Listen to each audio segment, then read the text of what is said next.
Buenos días a todos, aquí yo de nuevo comentando en otro de estos de respondiendo comentarios, tomando en cuenta que hay 10.000 y están demasiado atrasados, me gustaría empujarlos al menos hasta enero, ya que todavía estamos en diciembre, para así a empezar a acercarlos tan siquiera a responder comentarios hechos este año. Así que empecemos con la materia. Bueno, entonces, en anónimo el 18 de diciembre. Miren ustedes, ya estamos cerca. Pregunta, o mejor dicho, dice, en un comentario dijiste que es una obligación desobedecer órdenes injustas aunque se esté amenazado de muerte. ¿Podrías explicar por qué esto es así y por qué no hay excepciones para no cumplir esta obligación deontológica? Es muy fácil, porque uno tiene que tener siempre su propio criterio a la hora de recibir cualquier clase de orden. Naturalmente, Marco Aurelio Antonino Augusto una vez menta que para evitarse, bueno, en una paráfrasis porque no recuerdo las palabras exactas, para uno evitarse problemas en cuanto a no saber hacer algo, es mejor observar a alguien que de hecho sepa lo que está haciendo, o mejor pedirle ayuda o asistencia a alguien que sepa para evitar hacer un desastre. Pues bueno, en este caso me parece que se aplicaría algo similar a esto en el sentido de que uno sabe qué va a hacer o qué está haciendo ahí. Por lo tanto, uno tiene que aplicar su propio criterio de análisis para poder dictaminar qué clase de orden está recibiendo. Primero, porque el asidero ese de que estaba solo siguiendo órdenes no tiene ninguna validez porque no eres retrasado mental. Y sobre todo es tu responsabilidad. ¿Por qué? Porque uno se metió a esa clase de sitios en los cuales está, y en general, esto se aplica a todo. Cuando uno se mete a un sitio en el cual está subordinado a las leyes o a las órdenes de otra persona, uno está admitiendo tácitamente, así no venga en el contrato, que probablemente vaya a tener que hacer cosas las cuales vayan contra un principio moral general, o vaya a tener que desobedecer cosas que vayan contra un principio moral general debido a que o son injustas, son peligrosas, son crueles, son estúpidas o por cualquier razón que usted quiera justificada realmente, no por cualquier razón estúpida. Tampoco vamos a decir, estaba de mal humor, por eso terminé disparándoles al maldito las bombas de ácido clorhídrico a esos sujetos. No, no, no, tampoco nos vayamos en esas escalas. Básicamente porque uno está obligado a tener criterio y no puede excusarse de eso usando es que estaba siguiendo órdenes, porque uno aceptó que puede manifestarse eso y también aceptó la posibilidad de desobedecerlo y las consecuencias que conlleva tanto aceptar hacer algo como negarse a hacer algo.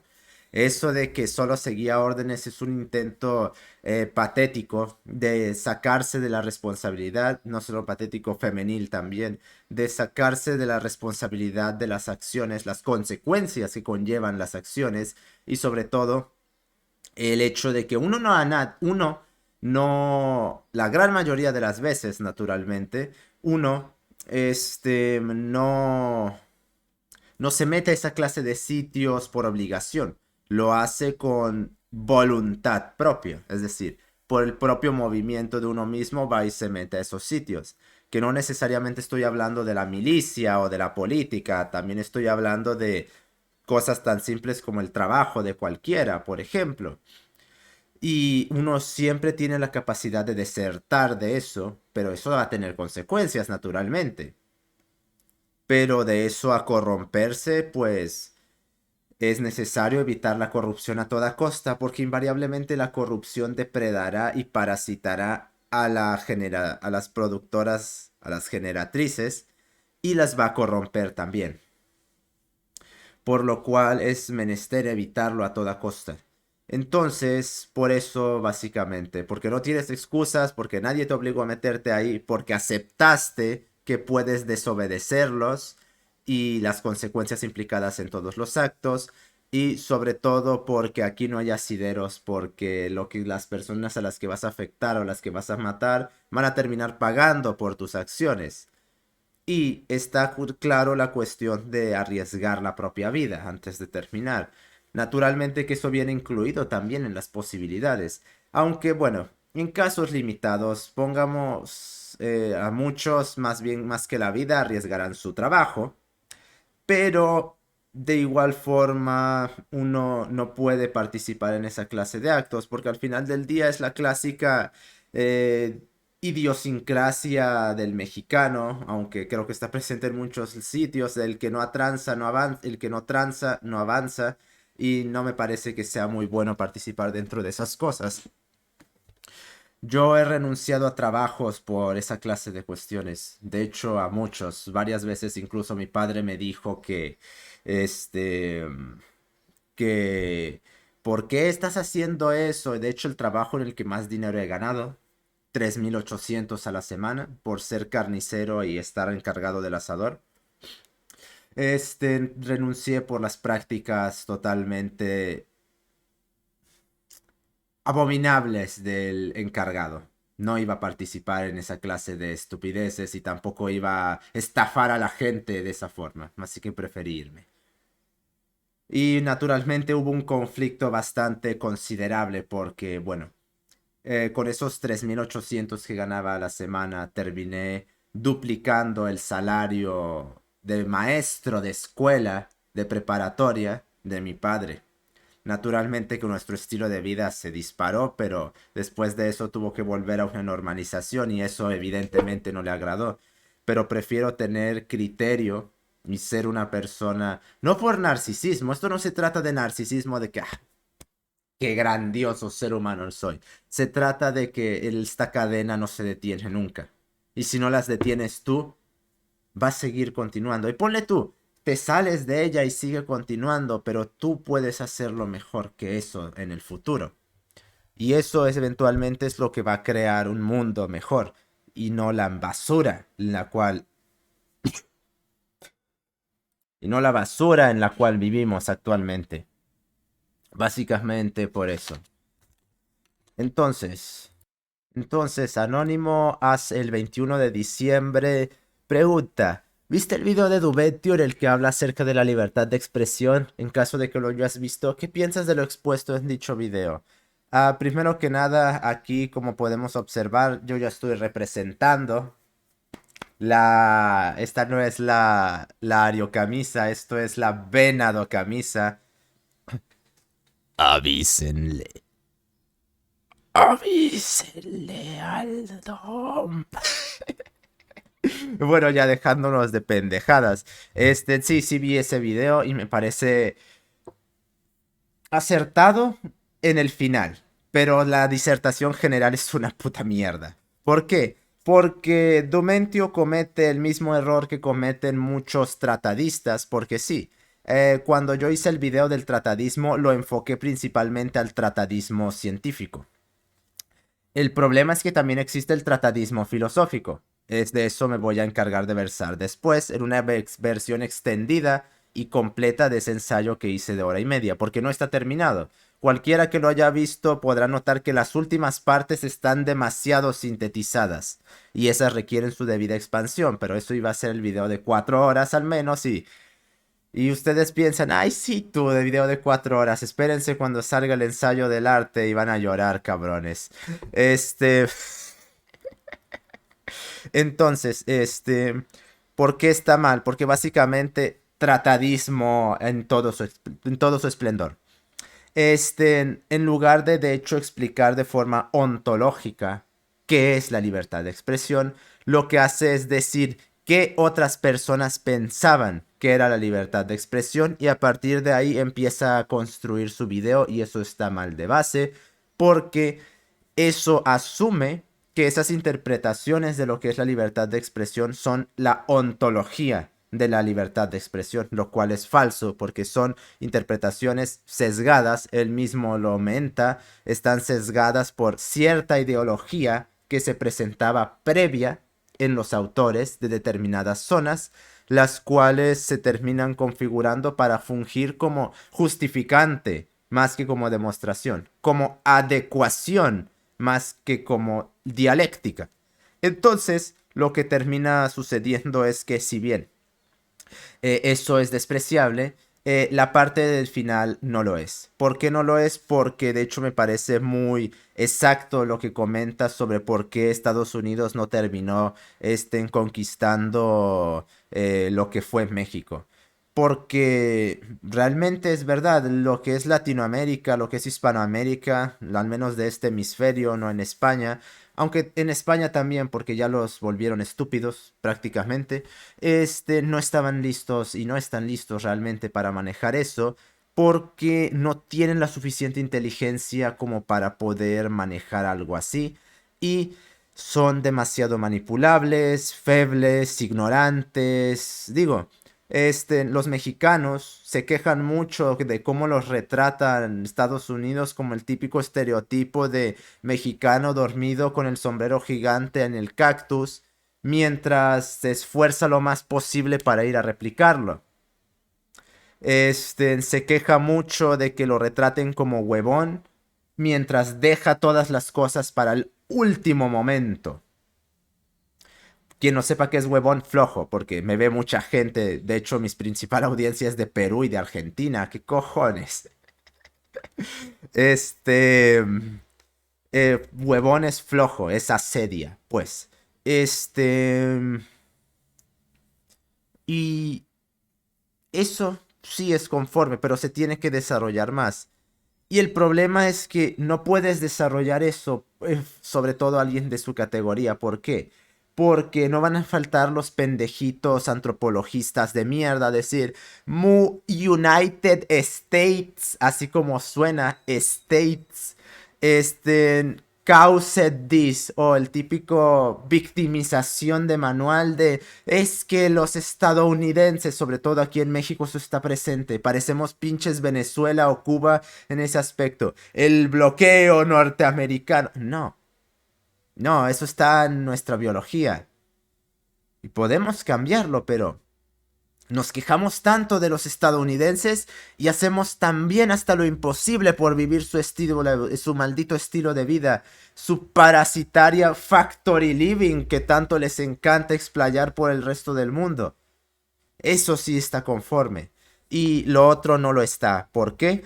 Porque sigue cometiendo el mismo error de base que cometen todos los malditos liberalistas. Y es que creen que la libertad de expresión que defienden con el concepto de libertad es libertad de discurso. Es decir, libertad de discurso, tener un discurso, de expandir un discurso. Libertad de expresión es libertad para expresarse de todas las formas que existan. Y cuando un liberalista dice yo defiendo la libertad de expresión, está defendiendo las perversiones sexuales, está defendiendo la manifestación propagandística de ellas. Porque al final del día eso también es libertad de expresión. Y no se trata de que defiendan la capacidad de explayarse. Están defendiéndolas también porque les están dando el visto bueno para que se propaguen. Y cuando uno permite que algo que se propague, entonces le está dando el visto bueno. Por lo cual, ese también sería un error de base. Libertad de discurso y libertad de expresión no son la misma cosa. Y más que hablar de libertad o de derecho de discurso, de capacidad habría que hablar.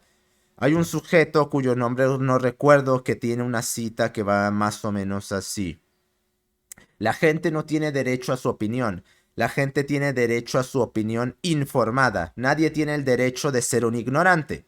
Y cuando se dice yo defiendo la libertad de expresión, se defiende que la gente sea ignorante y después de igual forma se exprese, como si la expresión se limitase al lenguaje. Digo, es tan simple como el hecho de que el lenguaje no se limita solo a lo que se dice. También las acciones hablan, comunican y transmiten, porque somos capaces de localizar significaciones dentro de las acciones. Ya hablé sobre eso en la transmisión en vivo en la cual comentaba al psicoanalista junguiano que totalmente barría el suelo con ese sujeto. Por lo cual, en eso está mal. En lo de Latinoamérica sí está bien. El problema es que no se puede hablar sobre eso, al menos no con tantos seguidores como él tiene, porque es de inmediato ir y sobre todo el pinche Doom posting, esa caterva de deficientes mentales, de volada a tirar mierda. Claro, si yo tuviera esa cantidad de seguidores y tuviera un Doom posting detrás, a mí me daría igual, porque no iba a limitar lo que yo iba a decir, solo porque una caterva de niñitos leyeron dos tratados que dicen, no, no, no, no, es que el pasto es lo que determina la inteligencia y ya te refuté. Sí, ajá. El tratadismo científico ya me lo cargué y ya tengo como 4 videos sobre eso y después voy a ir por el tratadismo filosófico. Pero en fin, eso es todo lo que tengo que mentar al respecto de eso. Entonces, Anónimo el 23 de diciembre pregunta, ¿qué piensas de la idea de hacer un Walden 2? Para quien no lo sepa, Walden 2 es una novela de ciencia ficción escrita por Skinner, Burgos Frederick Skinner, sí, el mismo Skinner del conductismo radical, en la cual establece o teoriza o más bien narra sobre la vida de si las personas en una comunidad o en una especie de pueblito científicamente organizado según las leyes de reforzamiento del conductismo radical. ¿Qué pienso sobre hacer un Walden 2? Que tu respuesta está en el propio libro. En el final del libro nos menta que todo lo que viven los protagonistas es de hecho una historia. Es decir, están escribiendo un libro sobre una... El libro es sobre unas personas escribiendo sobre una idea ahí, sobre una vida ahí. Y eso deja en claro que Walden 2, el propio Skinner te lo está diciendo ahí, es un sueño. Es una historia, es imposible crear un Walden 2, básicamente. ¿Por qué? Porque, primero que nada, no tenemos el suficiente conocimiento, ni siquiera Skinner lo tenía en ese tiempo y ahora lo tenemos menos, como para poder organizar de forma científica una sociedad. Para pretender que podemos establecer figuraciones de condicionamiento conductual de esa categoría a una escala tan grande, no tenemos tecnología, no tenemos conocimiento, no hay ciencia para eso. Eso ya implicaría una sociología, una ciencia de la sociología que no existe. Si no hay ciencia de la conducta, ciencia de lo social, hay mucho menos. Por lo cual que pienso que debería, porque él mismo ahí propone que se necesita una ciencia de gobierno para poder organizar a todo el entramado de sujetos que participan en las figuraciones de condicionamiento conductual. El problema es que no existe eso, lo cual es una desgracia porque entonces tenemos que organizarnos bajo ideologías estúpidas que sí, ves también y ves lo hará. Lo único para lo que sirven es para defender ideologías que solo benefician a los que tienen plata. En esto también caen los liberalistas y, bueno, los marxistas y supuestas propuestas científicas como el marxismo es de hecho capitalismo. Pónganse a pensar, gente. El marxismo ha sido aplicado en más de 40 países. Los 40 países terminó exactamente igual, centralización absoluta de la riqueza y un genocidio posterior. ¿No les parece eso en tanto extraño? Y me parece que ni siquiera los propios críticos del marxismo han sido capaces de darse cuenta de esto. El marxismo está diseñado para crear al peor capitalismo que pueda existir. ¿Por qué? Porque la noción que tenemos de capitalismo la creó Marx en primer lugar y en segundo lugar porque todos esos fracasos y todos esos fracasos no están ahí porque sí, y la propia, digamos, deontología marxista implica una centralización absoluta en las manos de unos pocos de todas las cosas antes de que dadivosamente nos lo den. Básicamente lo mismo que critica Marx sobre los capitalistas que acumulan todo y les dan migajas a las personas, pues el marxista no te va a dar nada y te va a esclavizar. Pero de igual forma seguiremos siendo esclavos bajo el capitalismo. Solo que de una forma distinta y con un celular cada vez más caro y más estúpido en la bolsa cada año. Entonces, una desgracia, pero no es posible en pocas palabras, y el propio Skinner te lo dice en el libro. Anónimo el 24 de diciembre. Feliz Kwanzaa. Pregunta, Pira, ¿qué opinas de Kropotkin? Ni puta idea. ¿Por qué no lo he leído? Pero sé que es anarquista. Algo similar a, por ejemplo, Bakunin. Dicen que este güey fue uno de los principales desarrolladores del anarquismo, pero Bakunin prácticamente puso todos los cimientos del anarquismo. No te puedo decir qué opino de ese sujeto, pero lo que sí puedo decirte es que opino del anarquismo, que es una pendejada, que es producto del capitalismo. ¿En qué sentido?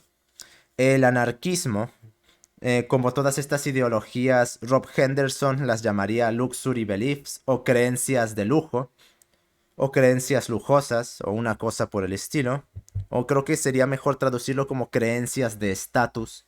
Son una serie de ideas, de pensamientos, de corrientes de pensamiento enteras, las cuales son mm, promovidas por las clases privilegiadas para imponérselas a las clases inferiores a ellas, y esos que las promueven ganar estatus entre las jerarquías de los grupos y de las tribus, mientras que ellos las desobedecen por completo. Vemos esto, por ejemplo, en Diego Rusarín, el cual se la pasa criticando mucho al malvado capitalismo mientras usa tenis Balenciaga, mientras se queja de cómo el capitalismo usufructúa a costa del trabajo de otros, mientras él vende tacitas a sobreprecio, en la cual no les da a los trabajadores que hicieron esas tacitas ese sobreprecio. Esas son pa' casita, mijito. En gente como los marxistas que se la pasan quejándose de Occidente, pero no viven en sus paraísos socialistas, comunistas. Bueno, creo que se entendió muy bien. Esta clase de ideas son producto del exceso de riqueza que ha producido Occidente desde la revolución industrial. ¿Y por qué digo eso? Porque básicamente son ideas promovidas por burgueses, por la élite, debido a que tiene tanta plata que no necesita trabajar y entonces tiene mucho tiempo libre. Y como quieren creerse los justicieros porque deben de sentirse mal por tener éxito, entonces terminan apoyando esta clase de ideologías estúpidas mientras ellos no las defienden en absoluto. Porque, oh, claro que sí. Si las defendiesen conforme, también tendrían que quemar todo su maldito dinero, porque eso también formaría parte de la estructura de control o la superestructura, para usar la terminología marxista, porque no se les olvide que Bakunin y Marx se la pasaban tirándose mierda, pero al mismo tiempo uno tomaba del otro también. De la superestructura de opresión que sería el Estado, en el caso de los anarquistas, que el dios de los anarquistas es el Estado. Entonces, no tiene ni pies ni cabeza esto, porque consideran también como los marxistas que toda forma de desigualdad es inherente al sistema social. No operacionalizan las variables biológicas implicadas en esa igualdad, en esa desigualdad, y considera cualquier forma de autoridad como inherentemente negativa, mientras ellos se presentan como una autoridad.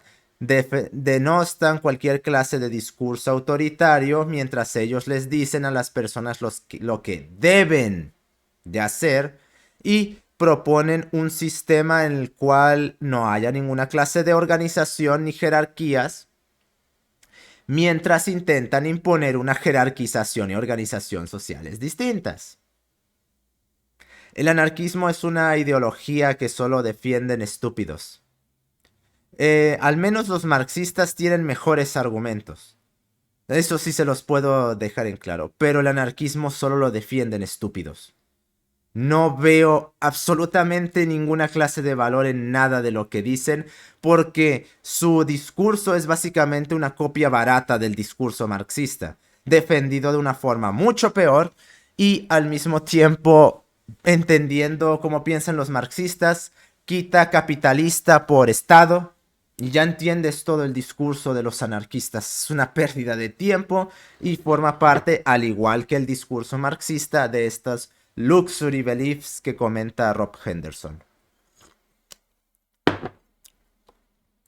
Entonces, para última pregunta, sí, este va a ser corto.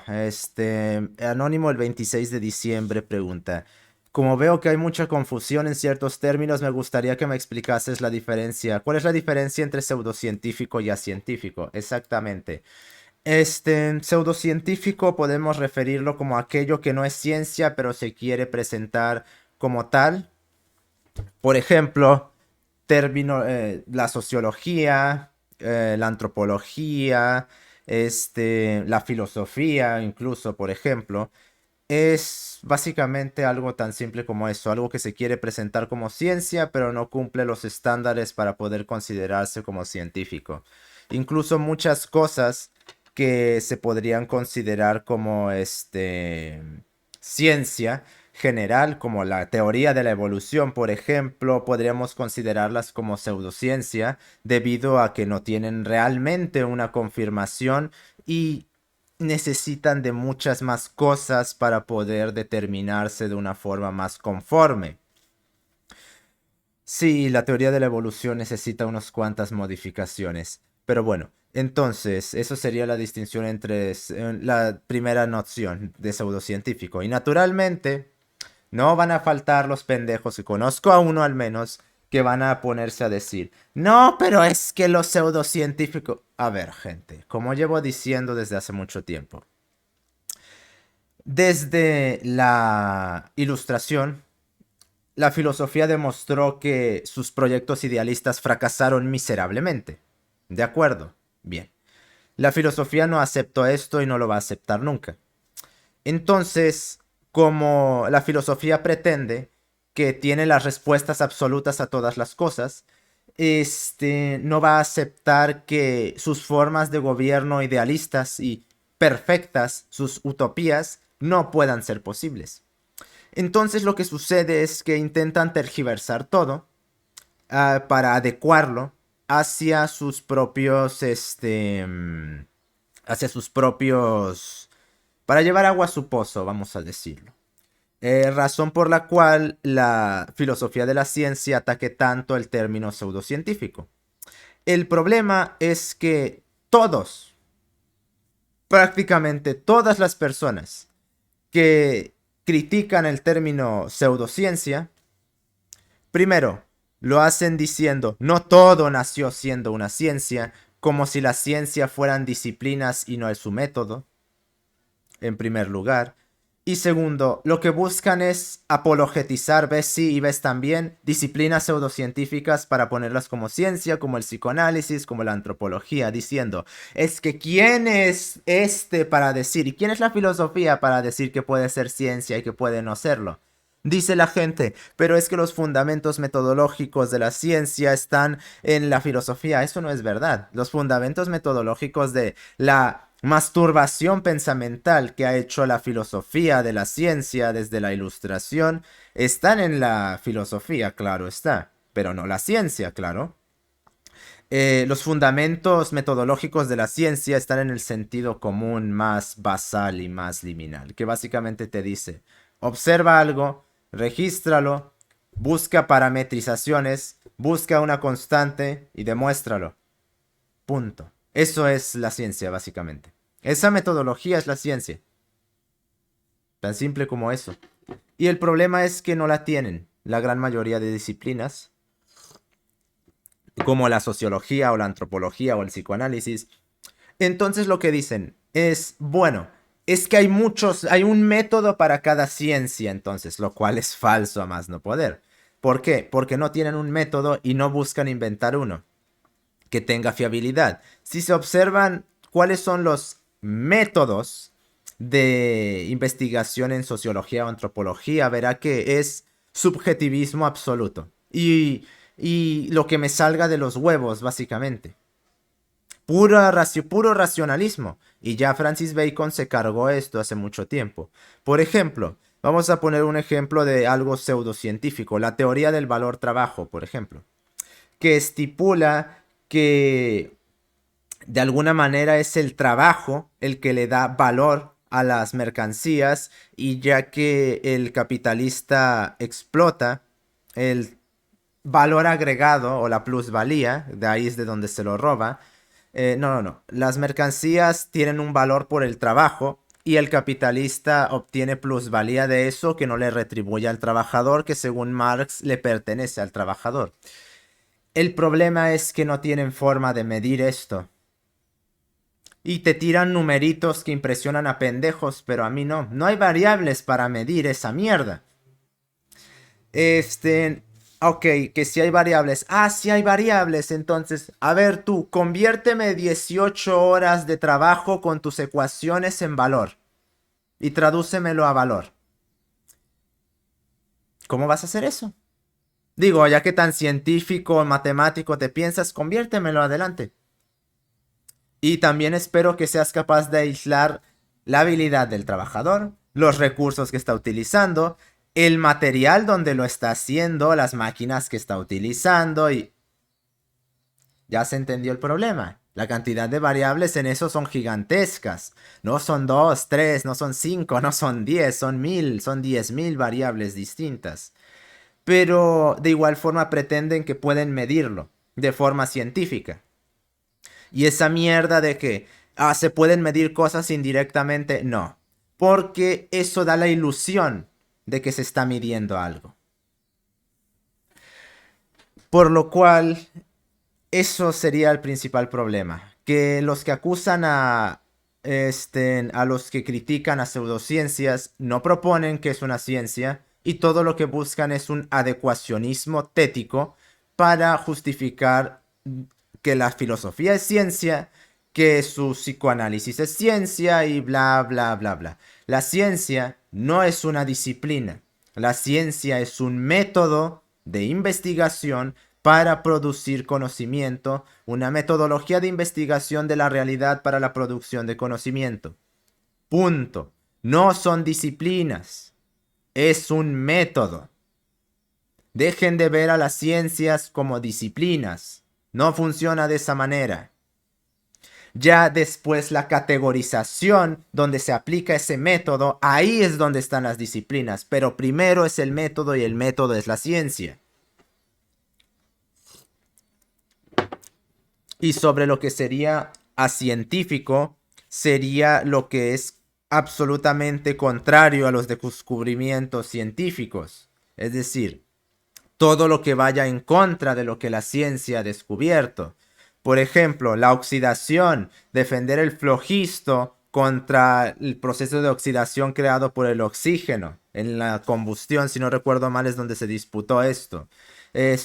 Defender, por ejemplo, pretendiendo presentar como... Y lo científico sería lo que es contrario a los descubrimientos científicos. Pero nótese algo, maldita sea, que algo salga en un paper, que algo salga en una revista científica, no lo hace ciencia, maldita sea. Que decir que por ejemplo no va a faltar pendejos que van a decir, entonces los negacionistas de las vacunas, no, de hecho ellos son más científicos que los oficialistas porque los datos empíricos en los que se sustentó esa mierda, por ejemplo, eran totalmente falsificados. Ya John Campbell y es que ni siquiera necesitamos que John Campbell salga y nos diga que estaba mal esa mierda o que esa basura era pura experimentación. Esa mierda sí es un experimento social para que se lo vean. ¿Por qué? Porque un experimento social tiene que trastornar las figuraciones de condicionamiento conductual, hasta las estructuras de condicionamiento conductual. Eso fue lo que consiguió eso. Aparte de esterilizar a una cantidad enorme de gente. Mis condolencias a quien se haya puesto eso y quiera tener hijos en el futuro. Mis condolencias. Entonces, y sobre todo merecido. Muy merecido, claro que sí. ¿Por qué? Porque no podemos olvidar la influencia económica, la influencia ideológica, la influencia de presión grupal, la influencia de poderes que hay y que se promueve dentro del sistema de la ciencia. Sobre todo, por ejemplo, lo que anteriormente se mentó, también, también presiona mucho, también presiona... ¡Shh! ¿Qué diablos está pasando ahí? Bueno, como sea, malditos gatos. Lo anteriormente mentado, por ejemplo, formaría parte del lobby de presión filosofista para intentar movilizar disciplinas pseudocientíficas como ciencia. Pero lo científico diría es lo que va contrario a la ciencia. Por ejemplo, ideas como la mente son cosas contrarias a la ciencia porque ya se ha descubierto que eso no es más que basura filosofista indemostrable. Y todo lo que es indemostrable no sirve para nada. Hipotetizar todo lo que se quiera de Dios, perfecto, no se puede demostrar y no sirve para nada, y eso va contrario a la ciencia. La primacía del racionalismo por sobre el empirismo empírico, por decirlo de alguna manera, y nos sonará estúpido, pero es que también hay un empirismo personalista como el de David Hume que ese no sirve para nada. El empirismo empírico propuesto por Francis Bacon. Contrario al, por ejemplo, el racionalismo, que es el metodología filosofista por antonomasia, que no es autonomasia, es antonomasia. Eso sería científico también. Esto es un poco más específico, pero no están muy lejos una de otra cosa. Y, sobre todo, ¿qué más científico que ponerse a repetir sin criterio y sin análisis lo que otros dijeron, pretendiendo presentar eso como una verdad absoluta? Básicamente, toda la disciplina filosófica ahí mismo. Dios mío, van a desconectar esto. Malditos gatos de mierda, coño. Bueno, como sea, termino esto antes de que me terminen desconectando la computadora, pues creo que esas son las precisiones más fundamentales de ambos conceptos, aunque claro, recibirán su respectivo desarrollo en el futuro. Y sobre todo, y esto va para Mob, que ese es el güey que le encanta estar leyendo a estos pendejitos que no sirven para absolutamente nada. El tratadismo filosófico es tanto pseudocientífico como científico. Cuando puedas demostrar la mierda que dice esos pendejos que te encanta leer, y no diciendo, pues tírate una reseña de este libro como intentando decir, sí, pues es que él te refuta. Lo único que tienes para decir es repetir lo que él mismo dijo. Desarróllalo tú. Y ahí después me vienes a decir cualquier cosa. Que yo no necesito ir a leer a pendejos porque tengo mi propio criterio para analizar las cosas. Que no quiere decir que no vaya a leer, pero hay cosas más importantes que leer que propagandistas de filosofía. Nos estamos viendo.